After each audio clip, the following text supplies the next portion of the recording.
Public అందరికి శనార్థి నేను మీ సీనన్న మంచిగా పండుగ మోకమిన అందరూ అప్పాలు తినుకుంటున్నట్టు కదా ఇక మన బరాబర్ ముచ్చట్లను కూడా సాల్వ్ చేసుకోవాలి కదా లోటస్ ఆగ్రో ఫార్మింగ్ సమర్పించు బరాబర్ ముచ్చట్లకు స్వాగతం లోటస్ ఆగ్రో ఫార్మింగ్ మీ చిన్న పెట్టుబడి కోట్ల కురిపిస్తుంది ముందుగాల హెడ్లైన్ చూసి అట ఇంకా పెద్ద వార్తలకు పోదాం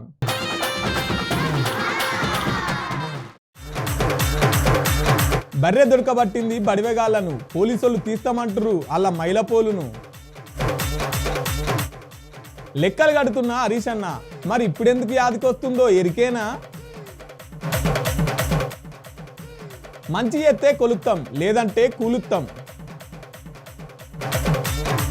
మల్లో పంచాయతీలా కౌశిక్ అన్న గిట్లెందుకు చేస్తుండో ఎరికేనా ఏదేమైనా అధికారం పోతే కానీ గుర్తుకు రారవచ్చునా ఈ లీడర్లకు పబ్లిక్ అధికారంలో ఉన్నప్పుడు ఒక తీరు అధికారం పోయినాక ఇంకో తీరు అధికారంలో ఉన్నప్పుడేమో ఎంత పైకం వెనకేసుకుందామా అని లెక్కలు రాసుకుంటారు అధికారం పోగానే పబ్లిక్ పైకం మీద సర్కార్ లెక్కల మీద లెక్కలు కడుతుంటారు అగో గట్లనే గీ పని మీదనే ఉన్నాడు గీడొక ఎమ్మెల్యే మరి గా ఎమ్మెల్యే ఎవరు ఏం లెక్కలు కడుతుండో మీరు కూడా చూడు రూపారి ఇగో ఇటు చూడండి పండుగ పూట హరీష్ అన్న ఫోన్ ముంగట పెట్టుకొని చూస్తాడు ఆ సంక్రాంతి పండుగ కదా అందరికి ఫోన్లు చేసి పండుగ శుభాకాంక్షలు చెప్తాను అనుకుంటాను ఏమి ఏది ఇందామో పారి ఒకటి ఆత్మీయ భరోసా ఇందిరమ్మ ఆత్మీయ భరోసాలో 3 సమస్యలు లేక ఒకటి ఏమైతుందంటే గుంట భూమి ఉన్న ఇందిరమ్మ ఆత్మీయ భరోసా రాదు అని అన్నారు కదా దానివల్ల కొద్దిగా నష్టం అవుతుంది ఎస్సీ ఎస్టీ బీసీలకు ఏమైతుందంటే 5 గుంటలు 10 గుంటలు ఉంటుందక్క 5 గుంటలు ఉంటే రైతు భరోసా కింద వాళ్ళకు 750 వానకాలం 750 యాసంగి 1500 రూపాయలు వస్తుంది ఆ 5 గుంటలు లేకపోతే 12,000 వస్తుంది సో 10 గుంటలు ఉంటే 3,000 వస్తుంది 20 గుంటలు ఉంటే 6,000 వస్తుంది అంటే కొద్దిపాటి భూమి ఉన్న వాళ్ళు ఎకరం లోపు భూమి ఉన్న వాళ్ళు ఇందిరమ్మ ఆత్మీయ భరోసా కింద 12,000 రూపాయలు వస్తే ఈ రైతు భరోసా కింద వాళ్ళకి తక్కువ డబ్బు వచ్చి నష్టపోతుంటారు కనుక దయచేసి అక్క ఎకరం లోపు భూమి ఉన్న వాళ్ళు 24,57,000 మంది ఉన్నారు 24,57,000 మంది వాళ్ళందరూ నష్టపోతారు మీరు ఆప్షన్ ఇవ్వండి మాకు 5 గుంటలు 3 గుంటలు ఉన్న వాళ్ళు మేము రైతు భరోసా తీసుకోము ఇందిరమ్మ ఆత్మీయ భరోసా తీసుకుంటామంటే వాళ్ళకి 12,000 వచ్చే అవకాశం ఉంటుంది అదర్వైజ్ పేదవాళ్ళు ఎస్సీ ఎస్టీలు బీసీలు ఉంటారు ఇది ఒక్కటి మీరు కన్సిడర్ చేయాలనేది నా రిక్వెస్ట్ ఇందులో ఇంకొక ప్రాబ్లం ఉంది అక్కడ ఇందిరమ్మ ఆత్మీయ భరోసాలో 60 ఏళ్ళు నిండగానే ఈజీఎస్ కార్డు తీసేస్తారు అసలు ఈజీఎస్ కార్డుతో లింక్ పెట్టడం కొంచెం ఇబ్బంది ఏమో 20 పని దినాలు అనేది పెట్టిండ్రు నిజంగా ఊర్లో గ్రామసభ పెట్టి అగో సారు పెద్ద పంచాయతీ ముంగటేసుకున్నాడు కదా ఉమ్మడి మెదక్ జిల్లా సమీక్షా సమావేశంలో రైతుల పక్షాన షేయ్ పార్టీ సర్కారును చెడుగుడాడే పని ముందటేసుకున్నాడు అన్నట్టు ప్రభుత్వ స్కీములల్లో సర్కారు ఎట్లెట్లా ఫిల్టర్ చేస్తాంది ఎట్లెట్లా కోతలు పెడుతుంది మొత్తం లెక్క కట్టి చెప్తాండు రైతు భరోసా కింద సర్కారు పైకమిస్తానన్నది కదా అది సాగు చేసే రైతులకనే చెప్పే ఇంకో పథకం కింద భూమి లేని నిరుపేదలకు ఏడాదికి 12,000 రూపాయలు ఇస్తానన్నది కదా మరి మన తాన 2,45,700 మంది రైతులు ఎకరం లోపు భూమి ఉన్నోళ్ళే ఉన్నారు ఇక మరి గాళ్లకు రైతు భరోసా కింద పైకం తక్కువ వస్తుంది కాబట్టి గాళ్ళను కూడా భూమి లేని నిరుపేద లెక్కనే లెక్క కట్టి ఏడాదికి 12,000 రూపాయలు గాళ్ళకు కూడా ఇయ్యాలని గట్లనే ఇందిరమ్మ ఇండ్ల పథకం కింద నియోజకవర్గానికి 3,500 ఇండ్లు పేదోళ్లకు ఇందిరమ్మ ఇండ్లు ఇస్తామని చెప్పింది కదా గా ఇండ్లు ఏ లెక్కనిస్తారు ఎవ్వలకిస్తారు గా ఇండ్లు తీసుకునే పథకానికి ఎవ్వల అర్హులని అన్ని వివరంగా చెప్పాలని గట్లనే హరీష్ అన్న ప్రభుత్వం అధికారంలో ఉన్నప్పుడు సగం వరకు పూర్తయిన డబుల్ బెడ్రూముల ఇండ్లను పూర్తిగా కట్టించి అవి కూడా పేదలకు అందుబాటులోకి తీసుకురావాలని అనకరావచ్చిండు హరీష్ అన్న అంత మంచిగానే చెప్పుకురావచ్చిండు కానీ బీఆర్ఎస్ పార్టీ అధికారంలో ఉన్నప్పుడు ఏ పథకమైనా బీఆర్ఎస్ పార్టీ కార్యకర్తలకే ఇచ్చిండు కానీ ఇగో ఇప్పుడు మీరైతే పార్టీలకు అతీతంగా నిజమైన పేదలను గుర్తించాలని అధికారం పోయినాక గీ తీర్లా మాట్లాడకత్తాడు హరీష్ అన్న అంత మంచిగానే చెప్తాను కానీ హరీష్ అన్న గా పనేదో మీరు అధికారంలో ఉండగా ఎందుకు చేయలేదు అనకరావచ్చింది ముచ్చట తెలిసిన ప్రజానీకం అంటే గ్రామంలోనే గ్రామ సభ పెట్టి పూరెస్ట్ ఆఫ్ ద పూర్ ఇల్లు లేని వాళ్ళకి ఇచ్చాము ఇప్పుడు మీరు అట్లా చేస్తారా లేదు ఇన్ఛార్జ్ మంత్రిగా మీరు ఫైనల్ చేస్తారా అనేది ఒకటి కన్ఫ్యూజన్ ఉంది అదొకటి క్లారిటీ ఇవ్వండి దయచేసి ఇండ్ల విషయం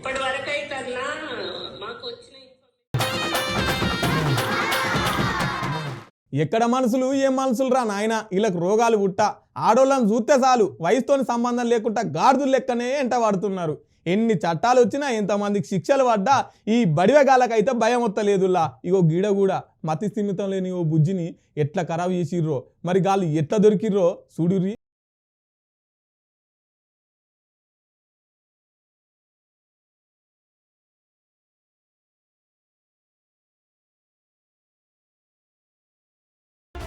ఇగో గిడ కర్రెగా ముసుకేసుకొని ముగ్గురు మోతేవారిగాళ్ళు పోలీసులు వెనకమర నిలబడ్డారు చూడండి. గీ ముగ్గురు కోళ్ళ ఫారంలో పనిచేస్తారట. కోళ్ళనేసుకొని ఊరూరుకు తిరిగి చికెన్ సెంటర్లలో కోళ్ళనేసే పని అన్నట్టు.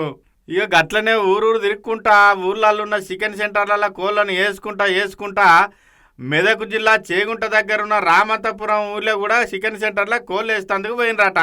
అయితే ఊళ్ళున్న అంబేద్కర్ విగ్రహం వెనుక మతి సింహం లేని ఓ బుజ్జి కనబడే వరకల్లా ఈ బాడుకావుగాళ్ళు బగ్గ దాగి రిమ్మ మీద కళ్ళు కానరాక ఈ ముగ్గురు బట్టెవాదిగాళ్ళు మనుషులమనే మానవత్వం కూడా మర్చిపోయి గా బుజ్జిని ఖరాబ్ చేసి ఏం ఎరగని ఎడ్డి పిల్లగాళ్ళ లెక్కనే ఇక మళ్ళా పోయినరు వాళ్ళు. అయితే పిల్లి కదా కళ్ళు మూసుకొని పాలు దాక్కుంటే ఎవ్వరు చూస్తలేరు అన్నట్టుగా ఇక్కడ ఎవరు ఉన్నారు మేము చేసే ఘనకార్యం ఎవ్వరు చూస్తలేరు కదా అని చేసిండ్రు. కానీ అయితే గా అంబేద్కర్ విగ్రహం దగ్గర ఉన్న సీసీ కెమెరాలలో మాత్రం గిల్లు వేసిన గలీజ్ ఘనకార్యం రికార్డ్ అయింది. అయితే గా బుజ్జికి మతి స్థిమితం లేకపోయే వరకల్లా ఆమె ఎవరికి చెప్పుకోలేదు కాబట్టి ముచ్చట బయటికి రాలేదు. కానీ 2 రోజుల తర్వాత బయటకు వచ్చింది. ఎట్లా అంటారా, ఆ ఊళ్ళో ఆసామికి చెందిన బర్రె తప్పిపోయిందని ఊళ్ళున్న సీసీ కెమెరాలన్నీ చెకింగ్ చేసే వరకల్లా ఇక ఇక్కడున్న సీసీ కెమెరాలు చెక్ చేస్తా అంటే వీళ్ళు చేసిన ఘనకార్యం బయటపడ్డది. ఇక ఆసాయం పోయి పోలీసు వాళ్ళకు సారు నా బర్రె పోయిందని నేను సీసీ కెమెరాలు చెకింగ్ చేస్తా అంటే గళ్ళకి ముచ్చట బయటకు వచ్చింది సారు మీరు వచ్చి చూడు అనే వరకల్లా పోలీసు వాళ్ళు రంగంలోకి దిగి బట్టెవాది వాళ్ళని దొరకబట్టిల్లు అన్నట్టు. చూసినరా చేసిన పాపం ఏడికి పోతుంది గోసిల్నే ఉంటుంది అన్నట్టుగా దిక్కులేని వాళ్లకు దేవుడో దిక్కు అన్నట్టుగా మతి సింహం లేని అమ్మాయి మీద మానభంగం చేసిన బట్టెవాదిగాళ్లను నోరులోని మూగజీవి పట్టించింది అన్నట్టు. పోలీసు అన్నలు గా బడివేగాళ్లను బతుకంతా బందీఖానలనే ఇల్లదీస్తట్టు శిక్ష చేయాలని అనబట్టికి ముచ్చట తెలిసిన జనాలు. చేగుంట పోలీస్ స్టేషన్లో 11వ తారీఖు నాడు మధ్యాహ్నం 2 గంటలకి ఒక కంప్లైంట్ వచ్చింది. దాంట్లో కాంప్లైనెంట్ ఎవరంటే మా దగ్గర 7వ తారీఖు నాడు రాత్రి ఆయన యొక్క బర్రెలు దొంగతనం అని చెప్పేసి ఒక కంప్లైంట్ భవాన్ స్వామి అని చెప్పి కంప్లైంట్ చేయడం జరిగింది. వాళ్ళ బ్రదర్ రఘుపతి గారు ఈ కంప్లైంట్ ఇచ్చాడు. జరిగిన విషయం ఏంటంటే 7వ తారీఖు నాడు పోయిన బర్రెలకు సంబంధించి మా టీంతో పాటు సీసీ కెమెరాలో వెరిఫై చేస్తారు. అతను కూడా ఒక రామంతపూర్లోని అంశ ఫ్యామిలీ రెస్టారెంట్ దగ్గర 11వ రోజు మార్నింగ్ సీసీ కెమెరాస్ చెక్ చేస్తుంటే దాంట్లో ఒక 3 గుర్తు వ్యక్తులు ఒక మహిళని అత్యాచారం చేస్తున్నట్టుగా ఫోర్స్ఫుల్గా అత్యాచారం చేస్తున్నట్టుగా ఒక ఫుటేజ్ అతను చూడడం జరిగింది. దాన్ని చూసి దాన్ని బేస్ చేసుకొని మాకు అదే రోజు మధ్యాహ్నం 2 గంటలకి ఒక కంప్లైంట్ ఇచ్చాం. దాని మీద మా ఎస్ఐ గారు కేసు రిజిస్టర్ చేసి నాకు ఇన్ఫర్మేషన్ ఇవ్వడంతో మేము వచ్చి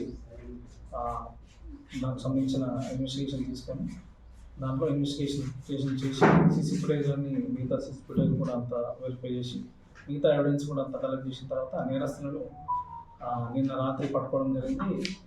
దాంట్లో ఉన్న నేరస్తులు సయ్యద్ అఫ్రోజ్, ఇతను తూప్రాన్కు చెందిన వ్యక్తి, గౌరవ బస్వరాజ్ ఇతడు చేగుంటకు చెందిన వ్యక్తి, మొహమ్మద్ సాయిద్ అలియాస్ షాహెబ్ ఇతను బీహార్ సంబంధించిన వ్యక్తి, కానీ ఈయన కూడా చేగుంటలో ఉంటాడు. ఈ ముగ్గురు కూడా ఈ చేగుంటకు సంబంధించిన ఒక కోళ్ళ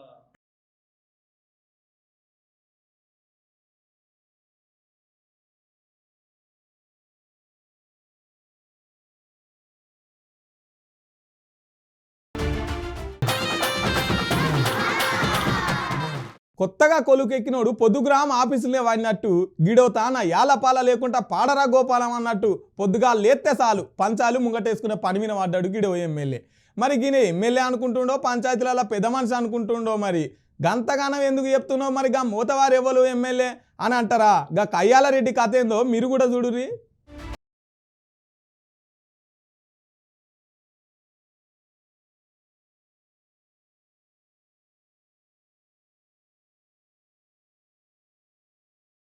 కయ్యం ముందటేసుకున్న కౌశిక్ రెడ్డి అసలు కయ్యం ఎట్లా వచ్చిందో మైకుల ముందడికి వచ్చి నాదేం తప్పు లేదు, నోట్లో ఏలి పెట్టినా కొరకరాదు నాకని శుద్ధపూస మాటలు మాట్లాడక రావచ్చిండు మైకుల ముందడికి వచ్చి.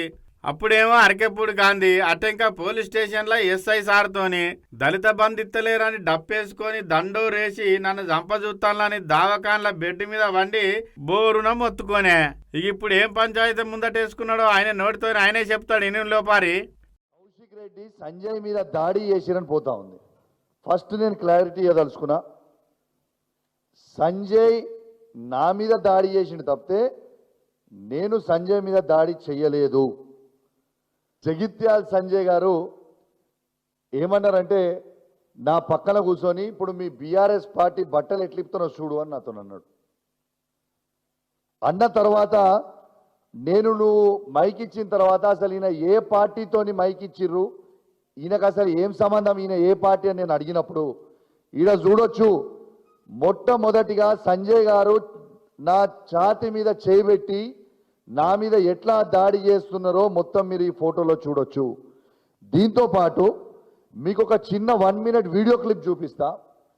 ఏ విధంగా డాక్టర్ సంజయ్ జగిత్యాల నా మీద దాడి చేసిండ్రో, కాంగ్రెస్ పార్టీ శాసనసభ్యులు ఏ విధంగా నాపై దాడి చేసిండ్రో, స్వయంగా మంత్రి శ్రీధర్ బాబు గారు ఏ విధంగా నన్ను ఏలు చూపించి బెదిరిస్తుండో, మరియు అక్కడ ఉన్న 3 మంత్రుల ఆదేశాల మేరకు పోలీస్ వాళ్ళు ఏ విధంగా నా మీద దాడి చేసిండ్రో మొత్తము తెలంగాణలో ఉన్న ప్రతి పౌరుడు ఏ విధంగా ఈ కాంగ్రెస్ ప్రభుత్వం, కాంగ్రెస్ మంత్రులు, కాంగ్రెస్ ఎమ్మెల్యేలు ఇలా వాళ్ళ ఆదేశాల మేరకు పోలీసులు ఏ విధంగా రౌడీలాగా బిహేవ్ చేస్తున్నారో ఒక్కసారి ఆ వీడియో క్లిప్ ద్వారా.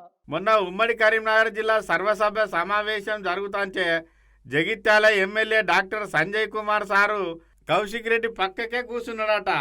ఇక పక్కకు కూర్చొని ఇక కౌశిక్ రెడ్డి చెవుల సంజయ్ సారు చిన్నగా ఇగో మీ పార్టీలను బట్టలు ఊడదీసినట్టు ఎట్లా ఇజ్జత్ తీస్తానో చూడని అనేవరకల్లా మైక్ చేతులకు తీసుకొని అగో నువ్వు ఏ పార్టీలో గెలిచినావు, ఇప్పుడు ఏ పార్టీలు ఉన్నావు, ఏ పార్టీ ఇజ్జత్ తీస్తానంటున్నావని అడిగిన గంతే గాని నేను ఏమనలేదని ఇక గీ ముచ్చటకే ఆయన అన్నందుకే నేను నిలదీసి అడిగినందుకు ఆయనే ముందుగాల నన్ను గల్లవచ్చిండు. కొంతమంది ఏమో వెనకకెళ్ళి నా నడు మీద కొట్టిండ్రని. అగో మంత్రి శ్రీధర్ బాబు కూడా నా దిక్కు ఏలు చూపెట్టుకుంటా నన్ను ఎట్లా బేరిస్తానో మీరే చూడులని వీడియోలు ఫోటోలు చూపెట్టుకుంటా గిట్లా చెప్పుకొచ్చిండు.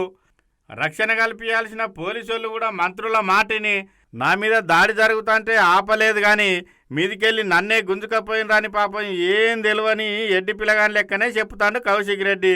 బీఆర్ఎస్ పార్టీ అంటే ఈయన ఒక్కందే అనుకుంటాడో లేకపోతే పార్టీ మారిన ఎమ్మెల్యేల మీద పగబట్టి లొల్లి అని ఇలా పార్టీలే చెప్పిండ్రో కానీ మొత్తం మీదనైతే టీవీలల్లా పేపర్లల్లా ఈయన గురించే రాసేటట్టు ఈయన గురించే మాట్లాడుకునేటట్టు ఎప్పటికీ ట్రెండింగ్లోనే ఉంటాడు.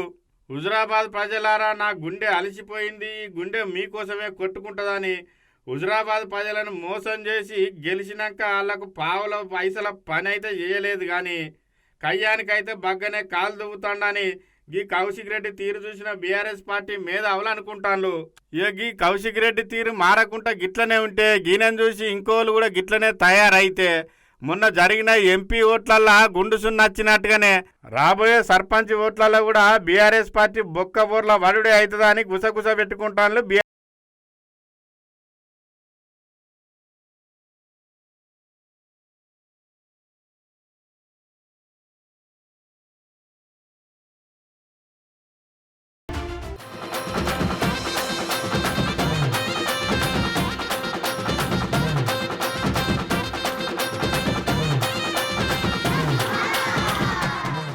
ఏ పార్టీ అయితేంది, ఏ లీడర్ అయితేంది అబ్బా, మంచి చేస్తే మంచి అంటాం, చెడు చేస్తే చెడు అంటాం. అగో గట్లనే ఏండ్ల ఖమ్మం నుండి పెండింగ్లు ఉన్న పని చేసే వరకల్లా ఊరంతా కలిసి గా మంచి పని చేసిన లీడర్లకు పాలాభిషేకం చేసిర్రు. ఇగో గీ అన్నలు మరి గంత మంచి పని చేసిన గా లీడర్లు ఎవరో గాళ్ళు చేసిన మంచి పని ఏందో మీరు కూడా చూడురి.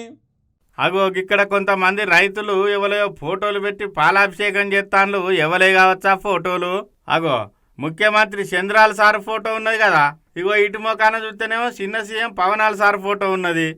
ఇగో ఇంకో దిక్కేమో మంత్రి పయ్యావుల కేశవ్ సార్ ఫోటో కూడా ఉన్నదిలో. అగో కేక్ కూడా కటింగ్ చేస్తాను కదా. ఇంతకీ ముగ్గురిట్లా ఎవ్వలది పుట్టినరోజు కావచ్చు. గీ అన్నని అడిగి తెలుసుకుందాము. ఓ అన్న చెప్పే. గత 7 సంవత్సరాల క్రిందట శేక్షానపల్లి లత్వరం గ్రామాల పరిస్థితి, తాగునీటి కూడా ఇబ్బంది ఉండే పరిస్థితుల్లో అప్పుడు పైవాళ్ళ కేశవ్ గారు ఎమ్మెల్సీగా ప్రభుత్వంతో అప్పుడు కూటమి అప్పుడు ప్రభుత్వము తెలుగుదేశం ప్రభుత్వమే రాష్ట్ర విభజన జరిగినా కూడా రాష్ట్రంలో ఆర్థిక పరిస్థితి అంత బాగా లేనప్పుడు కూడా పైవాళ్ళ కేశవ్ గారి సలహా మేరకు 32 మంది రైతులు 32 ఎకరాలు ఆయన సలహా మేరకు ఆశించుకోకుండా ఆయన మీద నమ్మకంతోనే ప్రభుత్వానికి ఇచ్చినారు. అవి అప్పుడు జరిగి ప్రభుత్వం మారితేనే వైఎస్ఆర్ గవర్నమెంట్ ఎన్నిసార్లు వాళ్ళ పాలకులకు ఎన్నిసార్లు వినిపించినా కూడా ఇది పక్కనే పెట్టేసి టెండర్ కూడా క్యాన్సిల్ చేసేసి ఏమాత్రం రైతుల మీద చిత్తశుద్ధి లేకుండా కూడా ఆటకి ఎక్కించినారు.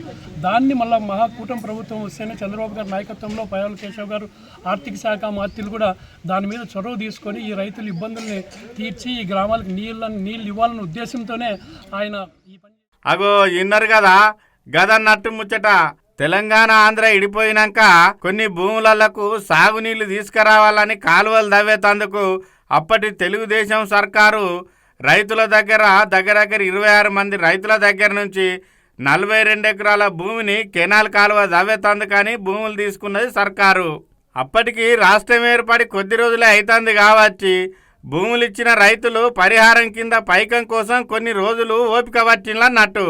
అయితే ఇంతల్నే చంద్రాల సర్కారు పోయి జగనాల సర్కారు వచ్చే వరకల్లా వీళ్ళు భూములు ఇచ్చినందుకు పరిహారం కోసం జగనాల దగ్గరికి తిరిగితే చెప్పులై తరిగినాయి కానీ సిల్లి గవ్వ పైకం అయితే రాలేదు.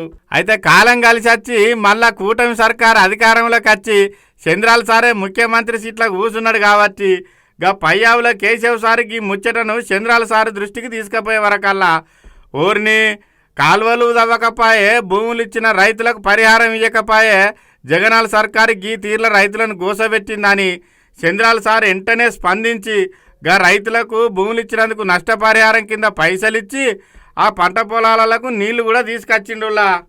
అయితే ఆలస్యంగానైనా భూములు ఇచ్చినందుకు పైకం వచ్చినందుకు ఆ భూములకు నీళ్ళు వచ్చినందుకు రైతులకి తీర్ల సంబరం చేసుకుంటారు. కానీ ఓట్లకు ముందట కూటమి సర్కారు సూపర్ 6 హామీలు ఇచ్చింది కదా సారు. గా హామీలను కూడా రాష్ట్రం అంతా అమలు చేసి రాష్ట్ర ప్రజలందరూ కూడా గిట్లనే మీ ఫోటోలు పెట్టి మీ ఫోటోలకు పాలాభిషేకం చేసి అందరు ఆనందంగా ఉండేటట్టు చేయాలని అనబట్టిండ్రు ఆంధ్ర ప్రజానీకం. పయ్యావుల కేశవ్ గారి ఆధ్వర్యంలోన ఇంతకుముందు మన మందిరినివా కాలువకి సర్వే చేసి మా గ్రామాలు 5 గ్రామాల వాళ్ళు లత్వరం తాండా, శేక్షన్పల్లి తాండా గ్రామాల వాళ్ళంతా రైతులందరూ నీళ్ళన్నీ కావాలి మాకు అని చెప్తే అందరినివా కాలువ నుంచి పెళ్లి కాలువ వరకు ఇక్కడ తీసుకుపోవడానికి 6 సంవత్సరాల కిందట పయ్యావుల కేశవ్ గారు బాగా ప్రయత్నం చేసి అప్పుడు మనము అందరూ వర్క్ చేసి నీళ్ళు కూడా కొంతవరకు మనం అప్పుడు వదలగలిగినాము.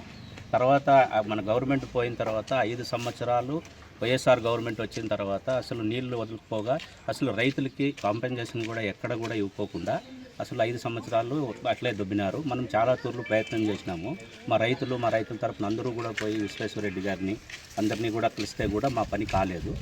ఇప్పుడు మహాకుటుంబం వచ్చిన తర్వాత 6 నెలల లోపలే పయ్యావుల కేశవ్ గారు మాకు ఈరోజు రైతులందరికీ కాంపెన్సేషన్ పోయిన దానికోసము డబ్బులన్నీ వచ్చినాయి.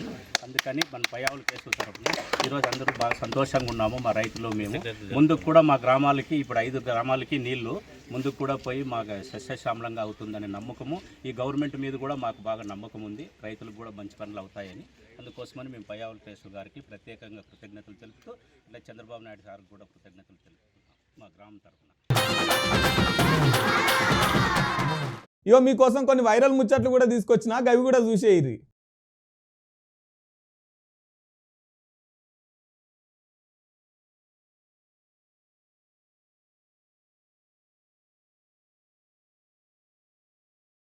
ఈ వీడియో చూడండి.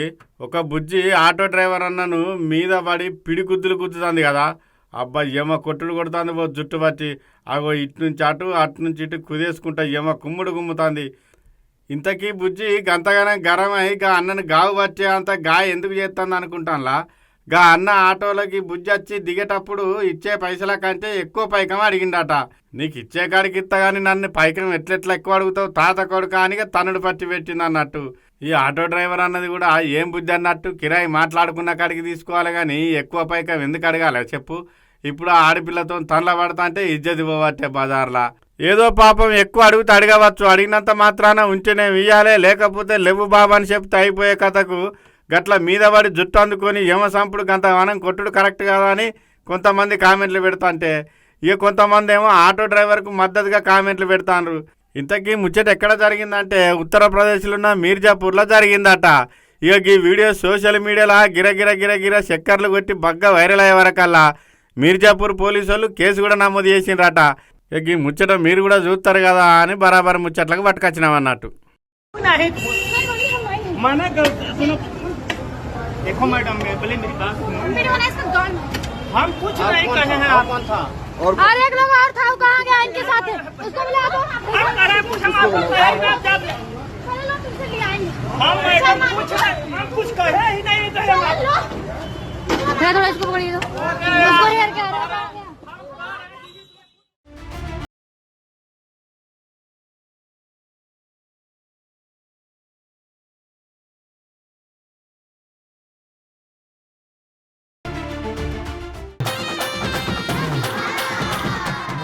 ఇగో మీకోసం కొన్ని వైరల్ ముచ్చట్లు కూడా తీసుకొచ్చినా అవి కూడా చూసేయిరి.